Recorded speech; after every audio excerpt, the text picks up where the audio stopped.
what's up, guys? What's up? Thank you for tuning hello. in to another episode of Building Empires Network. Today, we're going to do it a little different. I know normally we have two hosts, but I'm going to be the host, and we have a special guest. It's Miss Cristina Franco. I wanted to bring her in because, I feel like she has a really awesome story to share. So I'm like, hey, why don't we just interview you? So here we are. Yeah, so it's me, Cristina Michelle. I don't know if When she uses that middle name, it's like it's a little bit dangerous. But yeah, so we got different cameras going, so I kind of want to be able to talk to everybody. Hope you can hear me. We are going to be posting this on the Building Empires page, which is on YouTube under Building Empires. Y'all can always go over there, look at different videos that we've already posted, but to catch you up, I'm going to let Andrea take it and just ask away, you know. Right. And if y'all have questions, just throw them out there and I'll answer, and this what I is can. Like an OG of real estate, No-go. So I know. I'm a no-go. No, but I meant it in a good way. No, yeah. Or old MILF. Yeah, hey, I'll take that. That's funny. So, ask your questions because I'm pretty sure she has an answer to them. So, but just to get started, Cristina, just tell us a little bit about how your journey started, what you were doing before you started doing real estate. Well, before I started doing real estate, right out of school, my first job was McDonald's. So I started working like right around 14. Okay, so that's where these came in. She's laughing about my hair because it looks like I have 70 sideburns. Like, check that out. There it is right there. So she's like, no, it looks like a headset. So yeah, so that's the headset cut. But no, I started my job at McDonald's and then I ended up, quitting, just working that for the summer and stuff, seeing how things roll. I think it's really important that kids do start working, even though if we have jobs, not for ourselves, but work to socialize, to learn how to gain social skills, responsibility, accountability, all that stuff is very important. So I did start working when I was 14 at McDonald's. That was my first job. Then I ended up working inside the mall, making t-shirts and, little costume jewelry or whatever at Northline Mall. And I learned more sales skills there. Right. I learned how to tell ladies that their ears look pretty. You got to take those earrings. He'd be like, has anyone told you had earlobes like Alicia Keys? Anything to sell, right? Anything to sell. So I built my my sales skills from there. And then also being able to, give fair compliments. I don't want to just totally lie, but, be able to... Be able to, because I still talk to a lot of them people. So y'all on here, and I sold you earrings. I didn't lie. But the thing is that I was probably about 15 around then, and I just started learning and gaining experience and talking to people and sales. You know, and so after that, my mom was working at St. Luke's. She was in administration. And so then I ended up working at St. Luke's, and I was working in the ICU and ER. And so it was different. So I did insurance and all that stuff. Then I got, a little, they give you like a grant so you can go to school right across the street. It's at Baylor. So I started going there. I really wanted to be a nurse. That was like my thing. I really wanted to be a nurse. So I think I've always had the nurturing sense of always wanting to help, and stuff like that. But financially, it wasn't for me at the time, because a lot of people say you got to do what you love. You do, but if it's not making ends meet, right, it's not going to work. So, so you could do that on a part-time. So anyway, fast forward to now, after having that, I kind of dabbled in different businesses. I mentioned with Erika Basurto on an interview with her, my grandfather had us in a skilled mindset that he tell us, no matter what you want to do, you do it. Right. If you want to be a doctor and you don't have the time to go to college, become a naturopathic doctor. Do something that is close to the field that you want to be in, like that, so that you could be happy. But since Cristina didn't know what the hell she wanted to be, she became everything. but I've always had a lot of sales tactics. I've always been pretty good in sales. So that's pretty much where I've been at. And that's been good. I think everybody, I saw the Wolf of Wall Street one time and he was like, sell me this pen. Mm-hmm. And if you really go all the way back to your childhood, as far as you can go back, that's really all I ever did was sell things. And I felt like I was, people were happy with what they bought, what they got. So, it was that salesman mentality, Right. I can do this. I can pass it on, sell it, and have them be, people be happy. But anyway, again, fast forwarding to where I'm at now, I've always learned that, real estate was always the wealth building. But after just, talking to Boris, knowing what but then somebody can actually implement it and not implement it, but implant the right words and tweak you. We all have a calibration to the mind, right? Is what I feel. And if you can just niche it a little bit and tweak the word that you need to hear, or just say, hey, it's not, you don't do it like that, you kind of do it like this. It made a big difference for me because like I was talking to Josue, and I promise you, since our meeting with Boris, I just been working on all my shit, putting it all together, like, okay, I'm gonna make sense of this, because sometimes you can get lost just having different businesses. You can get lost, and because you want this to work here and it's working, but then what about this one? You take away from the other that started making you money. Right. It's like you with hair. It's like, okay, I'm doing this because I love it, and it's a profitable career. But then how if I want to scale, and go higher than what I can get. I mean, you can only cut so many heads in a day. Exactly. And you can only make so many tacos in a day. That's what I had, taco trucks and stuff, and a restaurant. So that's another story. But the thing is that if you can calculate what you're going to make, I mean, if it's enough for you, I'm all for you. But if you can calculate what you make and it's not enough, it doesn't give you enough to save or invest in something else, then you're doing something wrong. Yeah, and that is so true. Yeah, you're doing something wrong. So you need something that can help you scale. But and when we say scale, we don't mean like, oh my God, I'm just gonna to infinity and beyond. No, it's just gonna bring you a different kind of lifestyle, because money, they say, is the root to all evil, but not when you're doing it for the wrong reasons. You still have to put the right things in place: your family, right, your friends, and your time.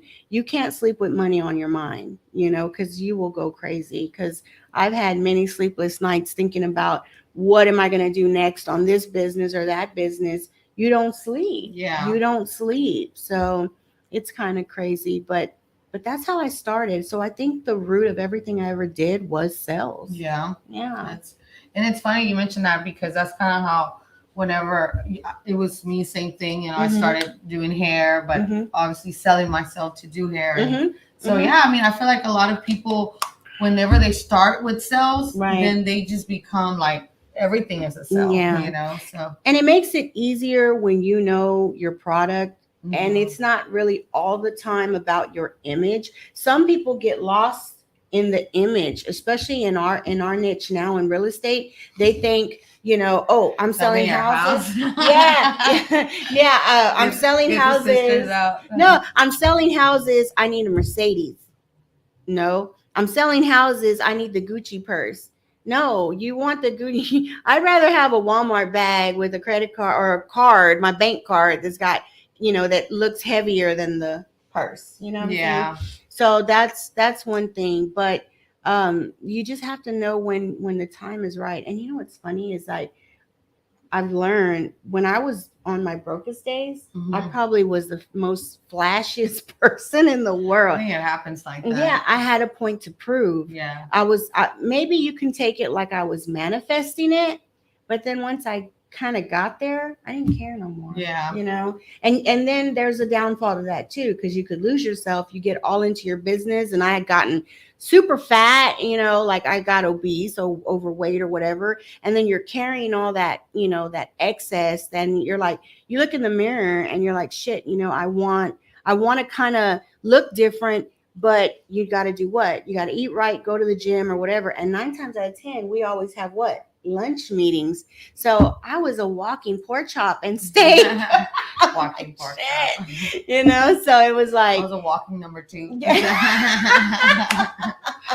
Yeah, crazy. But you have to put your mind in the right place. And so I don't know. I mean, it just really depends. Like, I don't see any questions, but what's another question you have? Yeah, no. Well, I mean, what made you get into real estate? What made me get into real estate was that when I was working at the hospital, I decided to take a leasing job because they paid commission, and I wanted to learn. My grandmother's always been in real estate in her own way. The thing is that she was those ego buyers. Like, I'm gonna buy the whole neighborhood, Oh, nice. So she would so she bought the neighbor's house and then the house next door to her. So she kind of had all her little rentals right there. And kinda so like you do already. yeah, keep it close. So then, when I started, when I started going to classes and I started leasing the apartments, it was like, how does this guy get all these rents off of this one investment? And I was like, I'm doing it wrong, because my husband and I had just bought our first house. Right. I said, you mean, and when I was buying, it was around this time. It was around this recession time.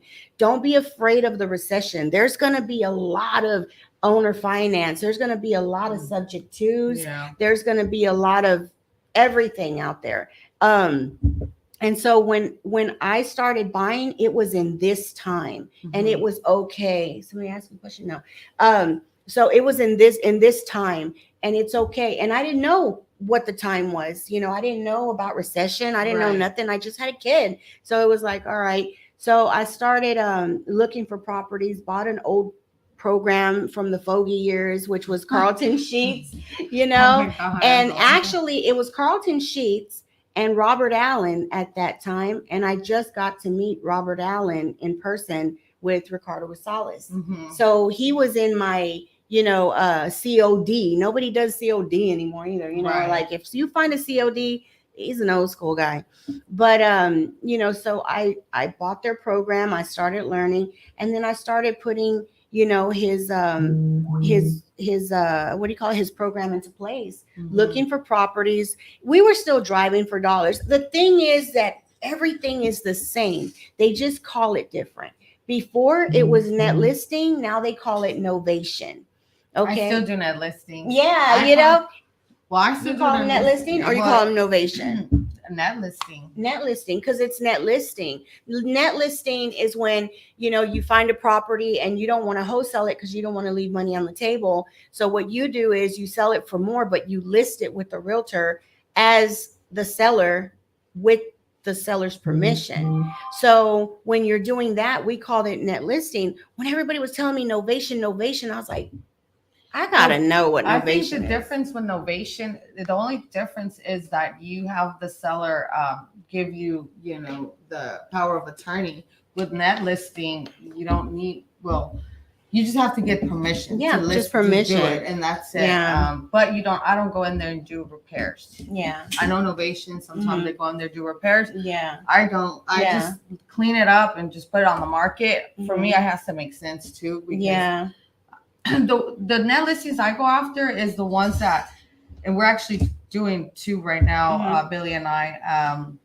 But it's like somebody who wants close to market value. There's still room that I can put my fee on top, and then whatever I have to pay the agents, and closing costs. Yeah, and make money. And still make money. But I couldn't close on it because then there's no there. So I net listed for them. Okay. But, if the spread was more larger, I would close on it because then I'd rather control it. But if it's a little tighter, then I just put on the market for them. And get a fee. Yeah. See, that's what I'm saying. Right now, there's so many different ways to make money. You're going to have to be a lot more transparent with what we do.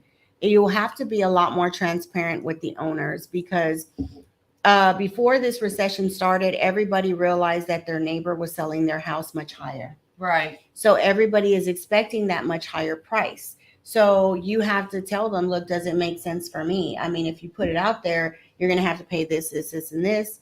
Or if I help you sell it, bring the buyers, because we have so many different type of buyers, Yeah. especially when we're dealing with people from California. They can buy what they sell their house, they can buy 6 houses here, Right. Mhm. live in one and make the rest a rentals. So it's a different way of looking at it. But there's a lot of different verbiage to things. They call it different things, like the wholesaling. They Yeah. call that different. The wholesaling, the whole scaling, the whole damn thing. Whole belly. You gotta build me up this deal, cuz. Yeah, whole belly. That's gonna be a new one, guys. Whole belling, Whole okay? belling. Bail me out. We got it under contract, can't sell it. Bail me out. Whole belling. That's funny. Oh my God, you're crazy. Is that a real thing, or you just fucking said it? Said it. There you go. So that's And a now new it's- thing. now Write it's it gonna down. become a new thing. It's whole belling. Let me see. Yeah. So okay, there's Jonathan. You got that, Jonathan? It's whole belling. We're gonna He's bell probably it. like, I've done a couple of those. Yeah, you just bailed me out of one. You did. So it's kind of crazy. That's fucking funny. Whole belling. Golly. Yeah. So that's the thing. So when you start getting into a business, and what I looked at, and when I was talking, well, you and I, we were both talking to Boris. I told her, girl, open your ears, because this is going to be some things, because you're talking to somebody that's scaling very high, and we're still scaling where we're at. We can scale high, but we don't focus on it. And I think what it is we haven't really switched gears. Right. I mean, what we could do, what she could do, she could do what the top dogs are doing, but we just kind of keep it simple. But it's really the same thing. It is. Oh, and it is Yeah. the same thing. For me, like, I like to, what my niche is, what am I good at? I like to do that because I'm already good at it. So Yeah. whenever you're learning something different, it's, like, you have to market to that, do this. So it's kind of like, don't leave what you're good at to do something different. I'd always I'll take my time with it as it comes. Right. And then get good at that. But yeah, I mean, anything is possible. But one of the things that I liked, and one of the things that you taught me when I met you, was how you were able to get all these deals. Yeah. Owner finance, which we're doing one owner finance, and I think that's the best way to get these houses. Yeah. Talk a little bit more about that, like, because I know that's how you were able to acquire a lot of those. One of the biggest things is like on a big property that I have. I'll get something on an owner finance, and I talk about this one a lot because the fact that it was so unique. We wanted the property. It's right on frontage. We needed the acreage. We needed the space. We needed the growth. We needed the extension. We needed to be further out and more available to people in the Splendora, New Caney, Kingwood, and all that, because there's only like two Home Depots and a Lowe in between Huntsville to where I was buying.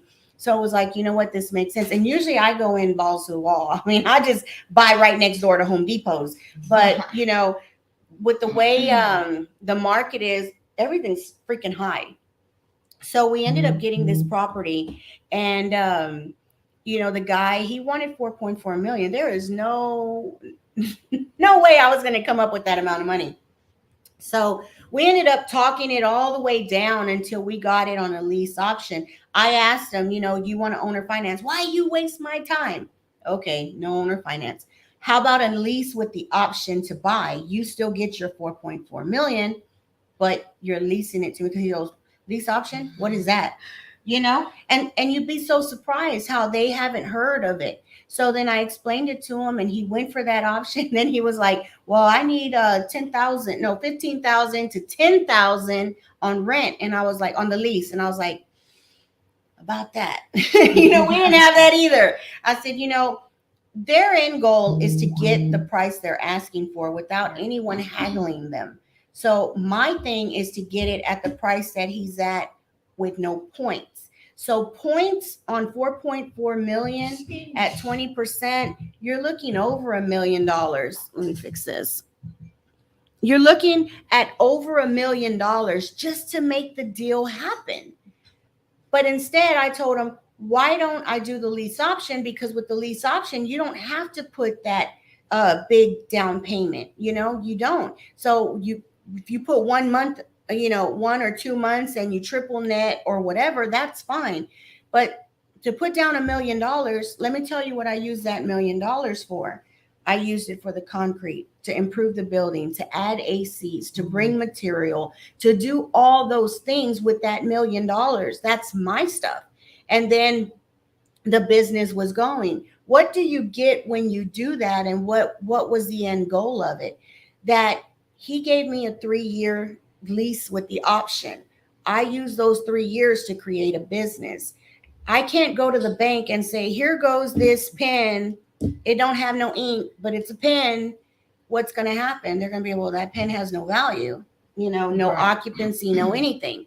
But if I give them a functionable pen that, can write up some nice checks, they might consider buying the pen or financing me money for that pen to buy more pens, if that makes sense.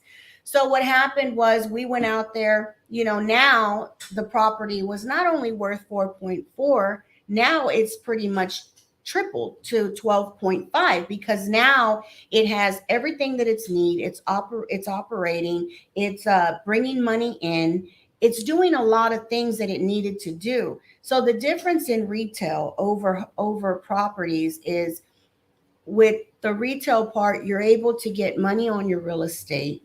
You're able to get money on your business. And this is money like loans. You get a loan on your business, you get a loan on your property, and then you get a loan on your machinery or equipment, because we have equipment, so it's different. So when you're all in equity, you have to be ready, because when you're going to be facing like capital gains and all this stuff, when you sell something, you don't face that when you're getting a loan on it. But when you're going to sell something, you gotta position yourself. I have all this money now. What am I going to do with it? So going back to that. So now if you think of the equity, that is the difference between 4 and 12, that's 8, that's $8 million. So now your business is worth something. So somebody will lend you money. And that's when you start to leverage. You don't go take out a credit card to start a business that it's not going to give you money back. See, I'm a return girl. Everything on my return, let me turn that. Okay, everything I put in, I try to be greedy before and get 100% back, but it's economy, with the way things are going, it's not working that way. So if I'm getting 30 to 40%, I'm good. And so, you have to look at it like that. So let's say, with that property, we went and we got what we had to get, and then we went and got another building. But what was the difference about the financing on that? When I talked to the owner, and this is for landlords and different people as well. If you have a property, I know it's kind of hesitant to me. Everybody says sell, sell, sell, sell, sell. You can sell me a property, all of us a property, whenever you want. But are you ready to invest the money that you're getting into something else? You know what I'm saying? Because you're going to pay a capital gain. So with that being said, there's all kinds of things, when we're talking with Boris about depreciation and all this stuff. And now I need to restructure things because I'm a numbers girl and the numbers make sense. I don't care about the title. Title ain't getting me nowhere, but the numbers. As long as I can have my numbers right and I'm not so stressed out, then it's going to make sense. So, you have to build yourself up there. And like I've always said, these millennials, I commend you on a lot of things, because the softwares, the products y'all are using, all that stuff make things so much more easier. Versus me using the green sheet or the Chronicle to find properties, or driving for dollars all day. Everything costs. But going back to that, when we were ready to pay off the guy, he knew, shit, they're going to pay me what I want. And now I'm going to have to pay 30 something percent, maybe 28 to 32%. Where was he going to invest that money right now with the times? $4 million isn't going to buy you frontage. It's not, Right. So he thought about it. I said, well, if you want, you can be my bank. And he was like, I said, yeah, we'll just keep going. We'll just make the loan keep going, but you become my bank. I'll pay you the interest. And my husband told him, and we were sitting there, and I was just looking at his face, and he was like, shit, fuck, damn it. You got me. And I was like, shit, fuck, damn it. But I got you, right? what was the benefit of that? One, we just continued with the loan. We just, tweaked the paperwork a little bit, calibrated it, calibrated paperwork. We were over there at the closing and doing all that stuff. But what was the difference? The difference was I didn't have to pay points. Right. I didn't have to put a new down payment. Didn't have to use your credit. Didn't have to use my credit. I was already credible to him. You didn't have to put those $1 million. No. So, and I walked in the whole deal with, not an owner finance, with the lease option. Mm-hmm. I think that's even better than an owner finance, because with the lease option, you only have to put a certain amount of money. Yeah. And I mean, if you think about it, guys, a lease option, say she had it for 3 years, but you get one for 2 years or whatever they may be, that's equity growing, because you're going to have to set a set price. So you're like, hey, Mr. Seller, that's $180 I'll give you, but you got to do the lease option, meaning in 2 years, that house is probably worth close to $300. So not only did you build yourself $100,000 on equity, but you went in there with hardly no money down, not having to use your credit and possibly cash flowing, depending on what the payment looks like. Yeah. But I love it. The retail didn't really cash flow like a normal rental, because I'm a rental girl, so I try to get monthly money. But where it was cash flowing is on the retail side, And a lot of people think having these big stores, these Walmarts and all that, I look at my store and I'm very proud of what we've done. Yeah. But when you really look at what you keep and what you pay yourself, it's really not what you think. You are just labeled, a business owner. Now, I do a lot of this more for the real estate. Yeah. And there's going to be a lot of switches that I'll be doing, and I'll probably be sharing majority of that, because the way it was told to me to structure it in 2 occasions. The first person that told me, I was nowhere near of understanding. I think he was talking in big words and I didn't understand it. But then when I sat with Boris, and it was funny the way we just approached Boris. We went in there, we talked to him, and Boris was the person that for some reason I wasn't. Shout out to Boris. Yeah, shout out to Boris. You cool, bro. You're all right. You're all right. No, because it was funny, because if you don't approach somebody because they may seem intimidating, they may seem unapproachable, and I was honest. I was like, you know what, you just didn't seem approachable. Like I told her, I said, damn, every time Boris stands somewhere near me, my little cat hairs go up, like, but it's not that. It's the fact that you don't know how to approach people, and me, that I talked to the whole world. It was like, what does he know? So we sat with him and I said, look, bro, let's just break this down. Let's just break this down. Just tell me, what is it? Here's what I have. This is what I do. What is it that I'm doing wrong? And he told me the same thing, but in the most simple conversation, he understood where I was coming from. And that's the thing. You cannot talk to somebody who has not reached that level. If you keep going to Burger King, they're not going to give you the McDonald's secret sauce. They're not. So somebody who understands where I'm coming from, what I have, how to structure certain things, those are the people you need to go to. And don't be intimidated. I think I waited, a month or 2 before I said, fuck it, let's just go. It was Josue that put it together, right? So anyway, but you need to get with people that are really, know how to structure things. Some people, they're not even wholesaling anymore. They're not even holding anymore. Right.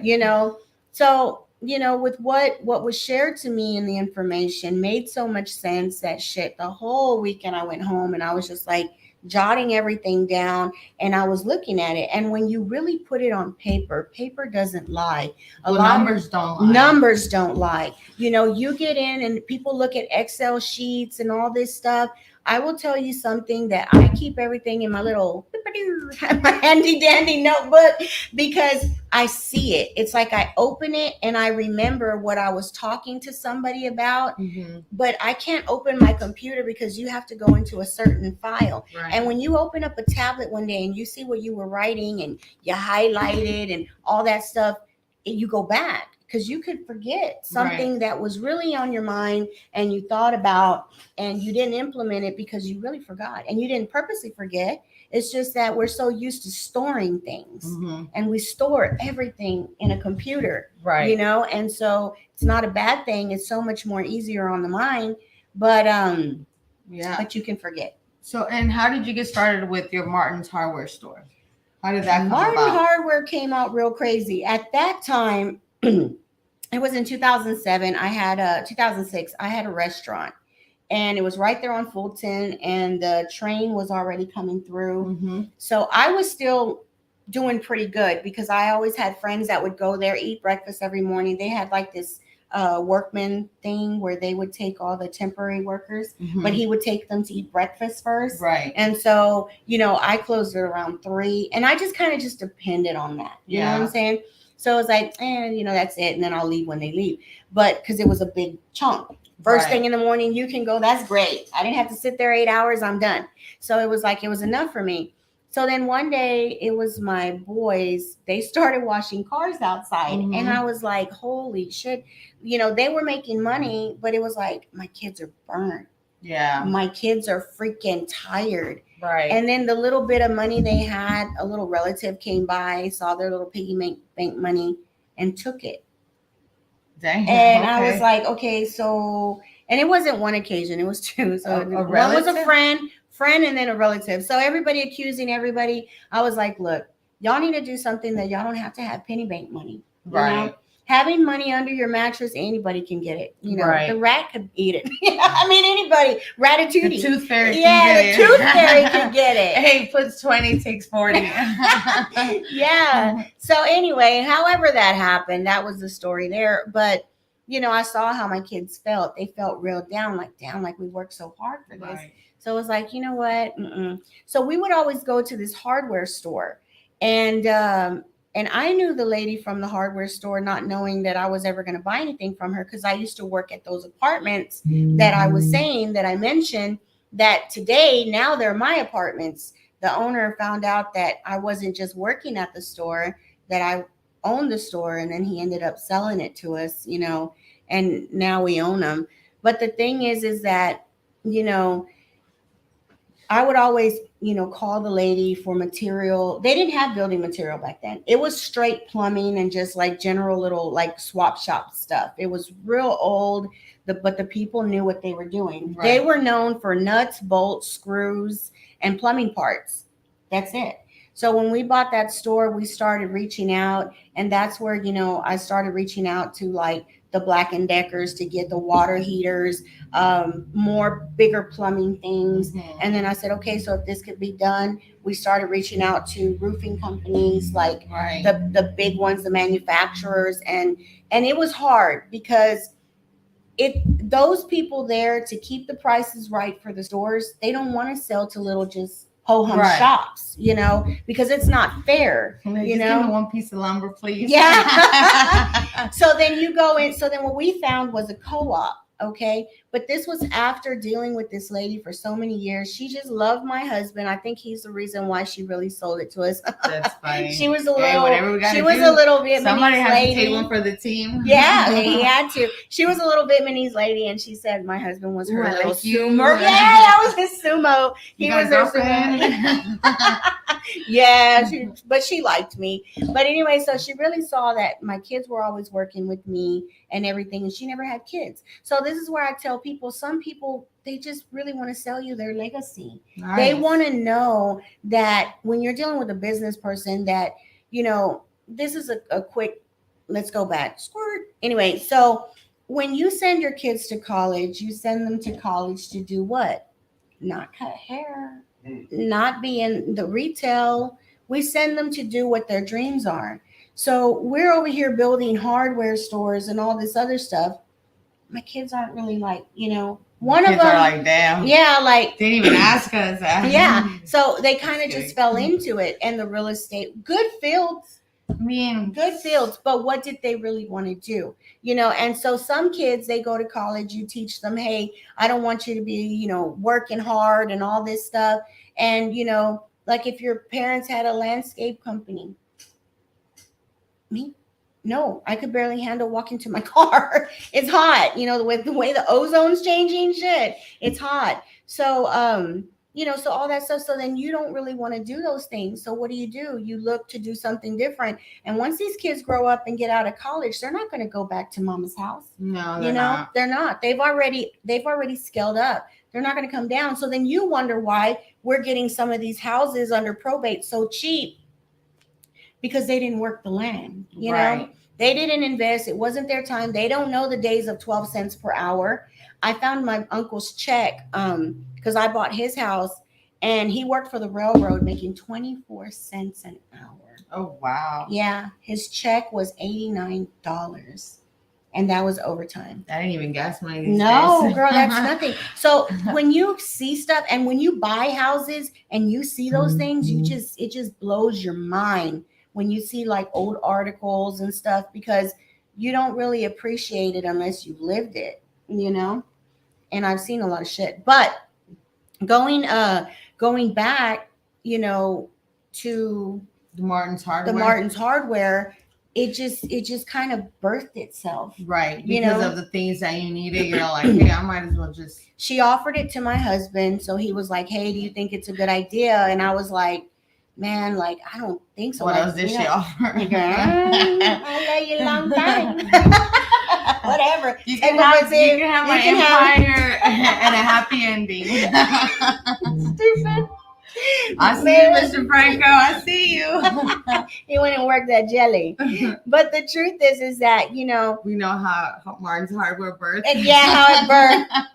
She didn't have kids, but she birthed there, yeah? That's funny. No, but the crazy thing is she really came up to us. She wanted to talk to us, and we talked to her.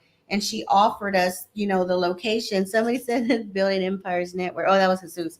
Yeah, and so he's like, yeah, but that's how it came abroad. So I ended up selling the restaurant. I sold the restaurant, and we sold a property, and that's how we bought Martin's Hardware.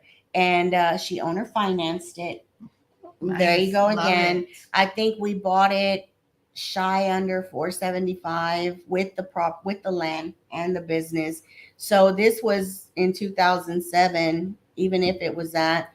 And what is it producing now? More than what we bought it for on a weekly basis. Way more. Yeah, it produces.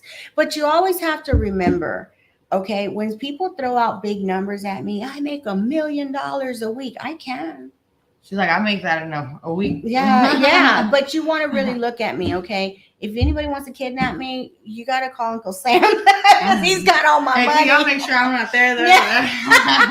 Yeah, you ain't going to get shit from me. You ain't going to get shit from me. I mean, seriously, everything is invested. Because if you have it in the bank, and that's what happens, you know, people think that just because people have money, that it's just there at their leisure just to do whatever. It could be. But it's not, you're not going to grow it. I don't leave my money in the bank because I don't want it to grow at 0.5%.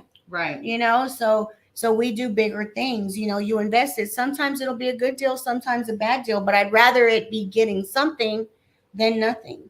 So with that, like I said, you know, if you look at a markup on many businesses, it's only 15 to 20%. Right. No business is even 50%. You go to a dollar store and they're buying it for 89 cents to put it on the shelf, to pay the rent, to pay the employee, to pay the lights, to pay the taxes, to pay everything, to make 20 cents. You know what I'm saying? Mm-hmm. Or 11 cents, really? Because at 89, 11 cents for $1, and then they pay the taxes. So when you really look at it, there's not much money in it. That's why when I look at it, you know, and I really know what numbers look like, there's really not a grand wealth in that. Unless you start a different business on the side and you peg something like in lending where you're not having the responsibility, but you're making the interest, you know, you're charging the points. When we say points, and when I say on the other properties, whenever I refinance them or whatever, with the owners, not a company, when we say points, they're charging 3%. Each point is a percent. So if it's 3 points, you're paying 3% on 300,000, that's 900,000, right? Yeah, 3 times 3. Yeah.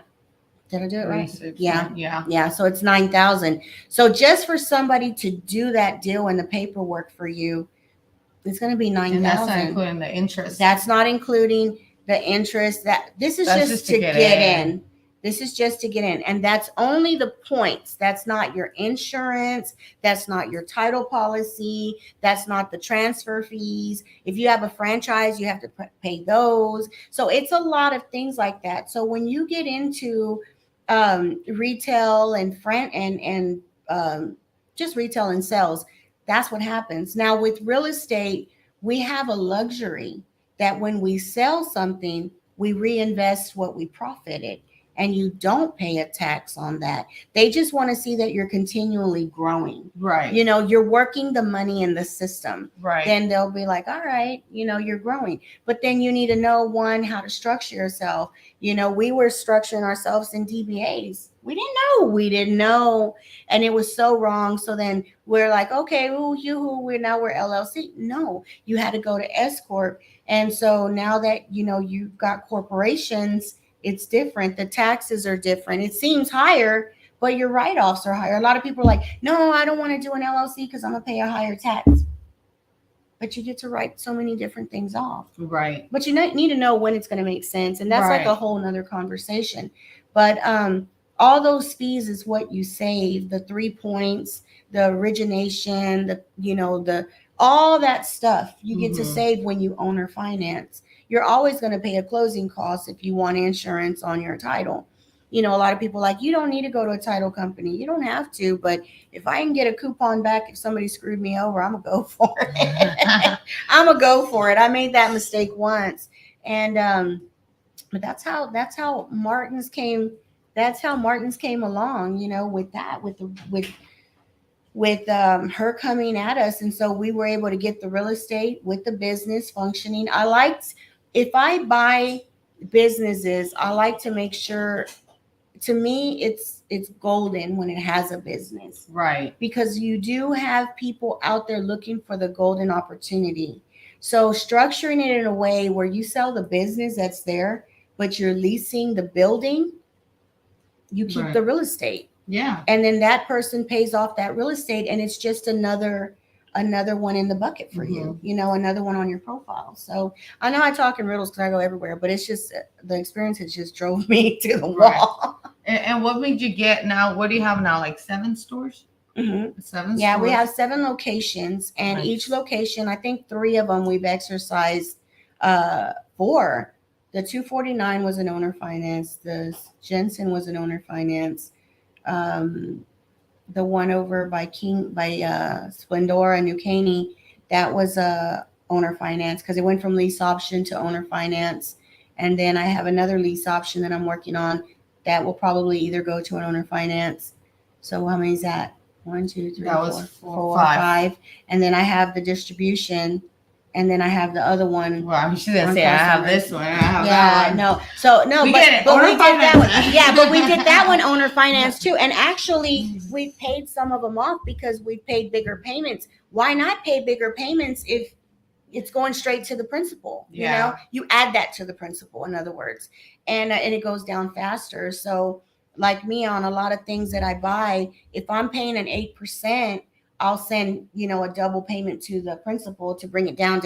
And I've seen that people are like, well, that doesn't make sense. You're paying double.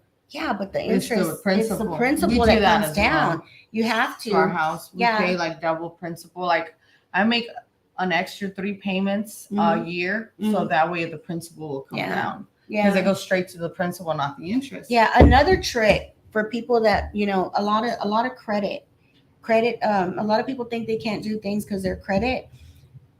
And usually when you go to a credit company, they tell you that it's going to take 6 months before you see anything. Okay. I have a way that I've been doing it, and I'll share it with people because sometimes this is the only thing that holds some people back. And so basically what I do is, hey, George. Hey. No, so basically what I do is like I will pay my mortgage note on its due date, but I'll send, instead of sending one chunk, I'll send a payment every week, and I'll divide that chunk up and I'll send the payment every week. Why? Because the agencies, they need to change the numbers each time they receive a payment. So then you'll get 4 changes in 1 month. See, if you're paying it monthly, That makes sense. once a month. So it's going to take 6 months before it really comes down. But if you do it, if you're gonna do a $50 payment, just send $10 every week. $10 every week. I mean, it is. So I've noticed. I took my credit. Yeah, I took my credit from a 540. Because I went and I got a car. So what do? They start searching and digging. Then I did a mortgage, a refi, searching and digging. My credit went poop real quick. It went to poop. And then, so then I started doing that. And a friend had shared that with me. And that's why you got to have the right friends. So a friend shared that with me. So I'm sharing that with you guys. And it took me all the way up to an 803. Yeah. And it was like shit. And that was in 2 months. So time is everything on some things. And if you really need to refinance something or you need to get money out of something and you got a rental property and your credit's not right, people say, oh, you don't even need credit. Yeah, you do. To refi. Yeah, to refi you do. Not to buy. Anybody will let you get yourself in debt for free. Go on. Yeah, go on. You're going to fix the property. You're going to do this. You're going to do that. And you're giving me 25% in, so why not? Let's see if he loses. It's my property anyway if they fuck it up. Right. So, I'm going to take it. So that's how I do that. And that's one of the things that I've learned from Cristina was the owner finance. Mm-hmm. And I love how, when I talk to her, I'm like, man, that's so smart how she structured everything. So it's like you're going into these properties. I'm actually doing one, closing on it hopefully by next week. Mm-hmm. But it's a great deal because you're not coming out of pocket a lot. I mean, you're getting it at a low interest rate. Like we're getting this one at 3%. I mean, we don't see those numbers no more. But the fact is like you're not using your credit. The equity is building, and this one we're coming in with equity, but it doesn't take a lot of your credit. Like like now it's the lease option is another great way that she actually taught me. And I'm like, man, I've been doing it wrong. But certain houses, of course, you can't really kind of go in there with them like that. But that's why it's very important that you surround yourself with people that, like she learned something from like Boris. I'm constantly learning from her. People are going to learn from me. And it's kind of, you keep that going. You have to be teachable. Yeah. You have to be teachable or you're going to stay stuck in the same rut. You're not going to learn. And it's okay to say, I screwed this up. Yeah. It's okay to say, I don't know. Everybody wants to walk in the room with this utmost confidence saying, I know it all. No, walk in the room knowing who you are, knowing that you're going to, you're approachable, but don't walk in with this cocky ass attitude. I know it all. Hell no. I walk in dumb as hell. Like, I don't know shit because I'd rather you share it than, you argue with me over or debate something, Right. Like, no, I don't know it all. Yeah. And what other businesses you have besides Martin's Hardware? So if you guys don't know Martin's Hardware, they tell them with everything they can find. Yeah, well, there at Martin's Hardware, we sell lumber, we sell roofing, anything that sponsor hit right now. A lot of people say, it's an investor friendly thing, and some people say we're not. It doesn't matter what people think. As long as we're bringing the product to the people when they need it. The one thing we're kind of like the gallery furniture of they're the gallery, the gallery at Home Depot. Because the thing is, that's where gallery furniture, his strategy was he was going to deliver today. You're going to have it today. And us as investors, we need it today, Yeah. And so that's what my husband was saying. He goes, that was the best tactic ever. And some people don't have that strength or that pull to get it there today because they've got so much stuff that you might be out 2 days, 3 days, but you got your contractor standing there. So it's like, shit, what do I do? So then that's why my husband was like, it's real important to kind of, get it there today. And if that's what's going to get it, that's what's going to get it. So that's what we do. You're like, I'll get you that earnest money today. Yeah. Today. No, but with Martin's, we do have that. Now, the biggest thing that we've just jumped into, and I had to stop doing my other little businesses that I love so much, because now we've jumped into fabricating. So we ship steel in from, other countries or whatever. There's some U.S. countries, but if they don't have it, then we're shipping in, we're bringing in steel. And, you go to different buildings, even like Home Depot, you see that it's orange, or you see Chick-fil-A is, red, or Lowe's is blue. we're the ones that are making the actual sheet metal and, you know, custom cuts and stuff, and a lot of houses and barns and sheds. And that's where Christian, my son, comes in, because he does all the structural. So he does all the ironworks and structural. And it's crazy because, like, my son Reza, he has the air condition company. So he does all that, you know. So Everyone has has their own trade. And that's the one thing I wanted different for my kids, was to let them have their own thing, you know. So like I said, Reza, he has his air conditioning company. You know, he goes and does the big tunnelage units up there, chill systems, and that's a lot of shit to know. Yeah, that's a lot of shit to know. And the crazy thing is, Reza went to school to be a nurse first. That's fine. And then he ended up in dental see school. Reza as a nurse. So. No, at all. And then he ended up in dental school, and then changed his mind again, then went for a master's in business. And now he has an AC company. That's fine. And it's crazy because your kids will fight you. Right. Your kids will fight you. I always had my kids in the back of the car, you know, and I always noticed each one where their strengths were, you know. But Reza was the one that always worked on ACs. There was a little class that they had their little signs out that they were offering a class in air conditioning, very basic HVAC class. I said, all of y'all get y'all's ass up. I'm taking y'all on Saturdays. At 12 Saturdays.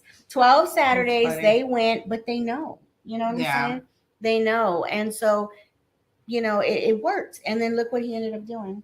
Yeah. So it's crazy. But I did it because it was like, all right. And it's funny because a lot of people are like, you know, how do your kids stay involved, like, with the business that you do? Because you always talk about people. I mean, kids don't want to do what you do. My kids, you know, they went to college, and some kids, it's just not for them. Yeah. You know, some want to continue your legacy and some don't. Right. But it was like, I always tell Andrea, I thought about it like when I was on that bed, I was like, electrician, plumber, whatever. So, pop them as you need them, you know. But that's just how I thought about it. I don't overthink things, and I don't let the business take over me. You know, I don't let it make me. I think there was one point in time when I didn't have much, and my head was this big. I thought I was so invincible. That's what we call new money. Yeah. Yeah, that's new money. And there I was flashing. We had Corvettes. We had all kinds of shit, you know, but we didn't have wealth. We just had money. Exactly. You know, I used to think girls will go out there and notice a guy with a big ass chain and be like, they'll see the little nerd at the bar and they'll see the guy with the big chain. They'll automatically go to the big chain wearing guy, you know. But to me, I just like, you know, no, like girls, I go to the nerd. I go to the nerd because I know that. Yeah, I go to the nerd because I mean, I was raised with the big chain guys. I know they're broke. So I'll go to the nerd. Yeah.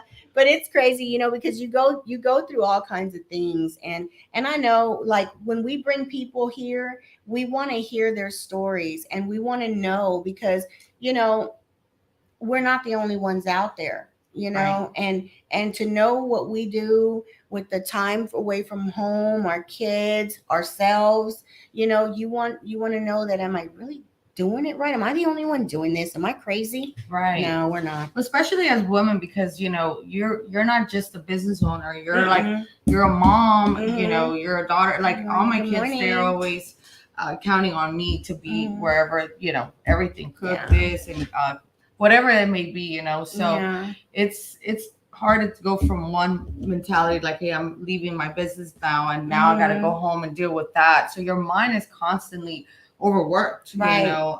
We are overworked, but that's why I told her, like, hey, you know, let's do a group. I always love to be around like very positive women, like especially like women that have, you know, kids and they're doing a lot better or a lot more, because then I'm like, damn, it can be done, you know. It can be done. It can be done. Or I don't feel bad because here you are trying to achieve something, but at the same time as you're achieving that, you're taking all your family down the road with you, meaning like they have to struggle too. But it's okay. I feel like it's part of it because they sure do enjoy the money that comes with it. They do, the lifestyle. Yeah. So, and and I feel like a lot of moms don't, they're like, no, I better not disturb the peace that I have in my family. And I'm okay with just being average. I'm okay with just making this. Where there's a lot more. I mean, we already do a lot with the kids. Yes. Now, if you were to do that and put it into a business, you can do it. I mean, you put in the same energy at home, doing with the kids, cooking, cleaning, whatever the stay-at-home moms do. You can start a business online. I mean, it's a lot of things, possibilities that we want to bring to like women. I mean, it's not really just for women, but just anyone in general. But I know, women, their first thing is like, well, I have kids, or I feel guilty, or I feel guilty leaving this. You should feel more guilty not being able to buy your kids something that they really want, or being able to, they want to go travel here or go to this school and you're not able to have the money. I would feel more guilty than not being able to provide for them the right way, than not being there as, you got to balance it. You got to balance Mom it. has to go to work. I'll spend the weekend with you. I'll spend the evenings with you.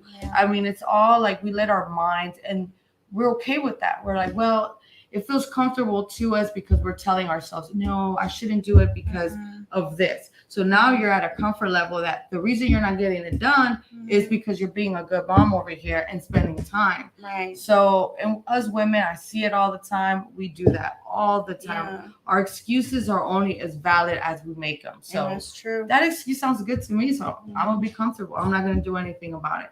Instead of saying, hey, how can I do this and this? How am I able to do both? How am I able to get this done and that done?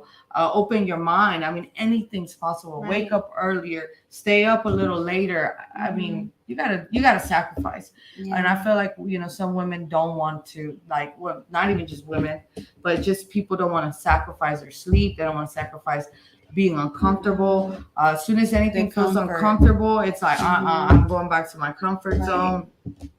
But, we want to create a group because, we were talking, her and I, and we come together to put like, hey, this I'm going through. Or, hey, she's like, I've already been through that. I know exactly what you're going through. So I like that because I feel like, okay, this is not just me. No. So that's, we want to get to put it together. I believe we have a meeting coming up. We have a meeting in August, and it's for all ears. Is it August or July? No, July we're having a meetup. And what we're going to be, it's just going to be coffee and some little conchitas or whatever. And we're just going to be talking about pretty much, we're vulgar, so our fuck ups.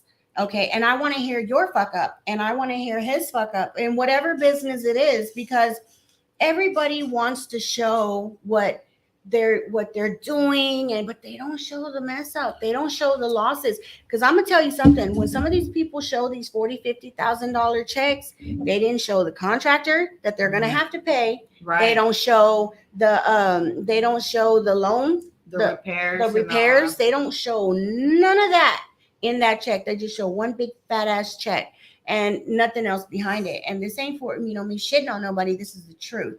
I'll shit on, just take this for shit on those that deserve the shit. But anyway, but the truth is we're going to have that. So y'all are more than welcome. You inbox us and we're going to send you the address and the time. It's going to be around 9:30 to 12. And we're going to be there. I want to hear everybody. I want to learn everybody. I don't want y'all to just come out and hear about us. Right. We want to hear about you. We want y'all to sit at our table. And that's the thing that I'm known for. Everybody that sits at my table eats. So come have some, coffee and little pan dulce with us, Yeah. I think that'd be cool. Tell us, because, like she was saying, a lot of, what losses did we take to get that one game, and that's kind of like what we want to talk about, because we make it look so easy to win, but hey, what did you have to go through all of that to actually win? Because there's a lot of losses that always comes in winning. So we want to hear that. We want to hear, just come and talk to us. I always like to meet new people, hear their story. How can we share information? How can we make each other better? How can we improve? And just network, Yeah.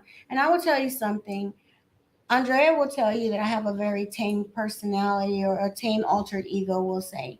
And that's the one that I call Michelle. And if you knew Michelle and I ever did anything to you, sorry. But if I didn't, okay. But the thing is, we were on the phone the other day. I was just gonna say that. And That was you so say funny. it. It was crazy. So we were on the phone, and I guess it was like one of her once. It used to be one of her tenants that she used to have. No, a friend, just a friend. It's a friend. Mm-hmm. So he mentioned like, oh, I guess he was talking to the wife. I'm not sure. Like, I guess they were behind on the payments and Mm-hmm. stuff On their previous house. Yeah. And he was like, well, you know, Michelle doesn't evict you. She comes herself and takes you out Takes the damn house. Out. Yeah. And I thought it was so funny. And she was like, he calls you Michelle. I'm like, yeah, because that's the one they know. And the thing is that that's my alter ego. And I only let that person loose, and you know, when I need her, because as a mom, and I hope y'all don't think I'm just sidetracked or crazy, as a parent, when you're young, you're wild, you're crazy, you do the stupidest shit. But then, you know, you grow up, you become a parent. You become a parent, you start to feel emotion, you start to feel love, you start to gain reason, you start to change. The thing is that you start to live in that instant, and you stop everything that you had going for yourself to give that love to that child or those children. But when you do that, you sometimes lose yourself. And this is something she and I always talk about in the car, going to look at things. You end up losing yourself. And then you have to understand, I'm going to be 50 this month. So my kids are grown. They have their own kids. My husband doesn't get it. You know, he's going through the empty nest. Mm-hmm. So what happens when you go through the empty nest? You start to feel lonely because you've always been needed. Right. Wait a minute. It's like a relationship. Like when someone leaves you, your kid is now married. They have their family. They do their things. What happened to Sunday family time? What happened to this? You have to understand it's going to happen. Mm-hmm. So what Andrea and I are coming at in August, and I don't want people to take this personal, but this is where Michelle comes from. You know, we have this, you know, this little like a boot camp for ladies, and it's called Build a Bitch.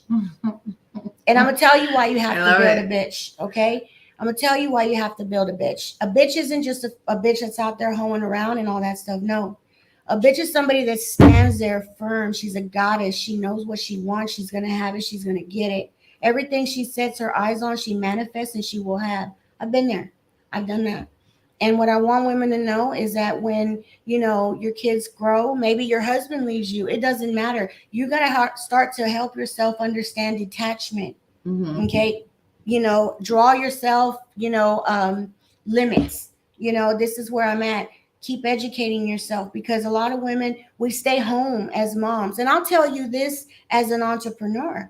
I kind of rested myself, and I said, you know what? Okay, y'all take over. Y'all do this. Y'all do that. Now it's like you're not needed. I'm like, that's how it is. And that's when you get Michelle. And the reason why I tell you is, you know, this isn't just build a cuddly little bear, because that's what we are. We're everything they want to cuddle and warm up to. But sometimes you have to know, and I'm sorry, you're going to have to prepare yourself for this, but it's time to build a bitch. You know, where you know how build to that bitch. Build that bitch. You have to defend yourself, but you gotta know that goddess bitch inside. Oh, you do. You do. You really do. And the thing is that I come from a place where I always drop my guard for people, you know, friends, family, everything. You know, you drop your guard because you want to receive love, but you got to love yourself first. Mm-hmm. And when you implement that first, you will always win. And people are attracted to what they can't have. Mm-hmm. You know, and we've been, that explains it. And because we've made ourselves so available, you know, I can see some girls on here right now, like Carmen. Carmen's one. She's out there doing this, doing that, doing this, doing that. And I know she's probably one of the ladies that maybe her husband's friends might say, damn, your wife's always doing something. Kudos to you, boo. And I will tell you why. Because when somebody comes to me with some kind of insurance boo-hoo, I already know. When somebody comes, even the car, you know what I'm saying? One day we were out and the car wouldn't start, figured it out. Why? Yeah, right. We were laughing. She was like, what the hell are you doing? I'm like, shit, you got a Coke? She was playing mechanic. You got a Coke can? You know, the thing is that I love it. You have to be, we're women. We're not here to say we're man haters. We're not kid haters. But you have to understand there's going to come a time you're going to feel alone. And sometimes that's what really breaks the mind. and, you know, seeing things that happen. Our kids are going to grow up. I'm looking at my grandmother, like we're all so busy, and then we sit stagnant and idle, you Right. know, as adults, and we're only going to get older. And even one of the richest guys, Robert Kiyosaki, says that your parents become a liability. I ain't gonna be nobody's liability. Yeah. Like, no, I'm gonna be self-sufficient for a very long damn time. You know, I'm gonna make sure I'm right. So if any of you ladies are interested in building a bitch, we're not gonna make, don't worry, man, we're not gonna make them bitches. They're not gonna go home and beat you with brooms. But it's something to build that inner self. You know, it's shielding It's more of yourself. an inner self thing. It's you an know? inner self. It's, you know, I like it because it's like, it's kind of like this build this bad bitch, you know. It's like we can, I know it kind of sounds a little like harsh, but you know, women understand what we mean, you know what I mean. I know some men are gonna be like, what? But that's okay. We ain't worry about These that. two done went overboard. Don't worry, bro. We got you. We're not gonna send him home with a broom to beat you. We're gonna have we're gonna send him with a bag with your balls. Yeah. I'm just kidding. Just kidding. Yeah, every time you misbehave. Oh, that is too funny. But yeah, you know, it's just like getting our inner self, because we all have the power in us. Yeah, Every we do. man, woman. But what is when you surround yourself with women that you're like, they bring out things out of you that you didn't even think you had inside. So that's what we want to do. You know, we want to talk about mindset.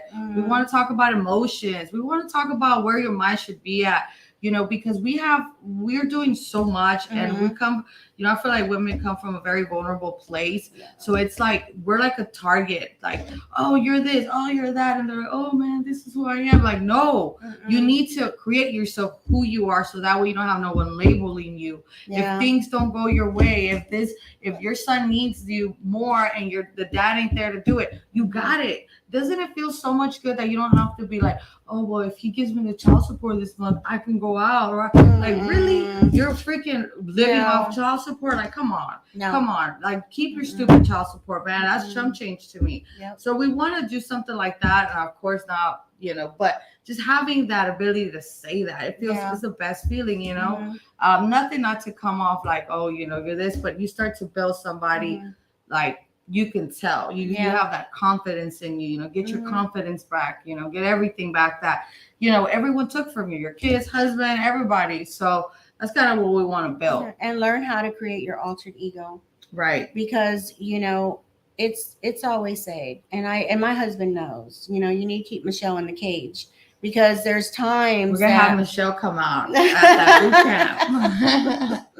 The thing is that when you know who you are in your person, you have to separate yourself. When you go to work, you're a certain person, right? You know. And I laugh at this one attorney. He has this video where he's coming out of court and he has his glasses. Hugo Ibarra, look him up. He has his glasses like bling bling. It's all Mozart, right? And then he gets in the car and he puts on his shades, and it's like you start hearing Snoop Dogg, you know, bling bling bling bling bling bling bling, and then there it goes. And that's what it is. You have to set yourself apart. You have to find your ego. It's not like you're going to be talking to yourself in a mirror and saying, you know, hey girl, what's up? No, it's a thing. You have to manifest and motivate yourself. If you got a man at home that ain't telling you you're beautiful, you need to find your inner beauty and bring it out. And guess what? When you do that and you stop fucking moping, he's gonna come around, because everybody wants what they can't have. Yeah, and that's so true. Like, you know, when you are very like clingy, like, oh, this, that,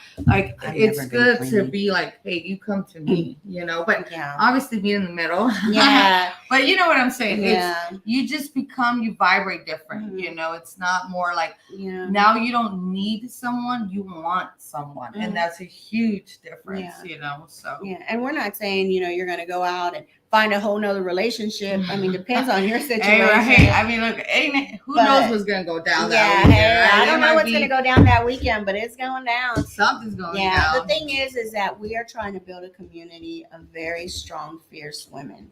We want to work with people that, I don't care if you're in the insurance business. Hey, girl, I'm sending you somebody, and know that she's not a bag of fucking excuses.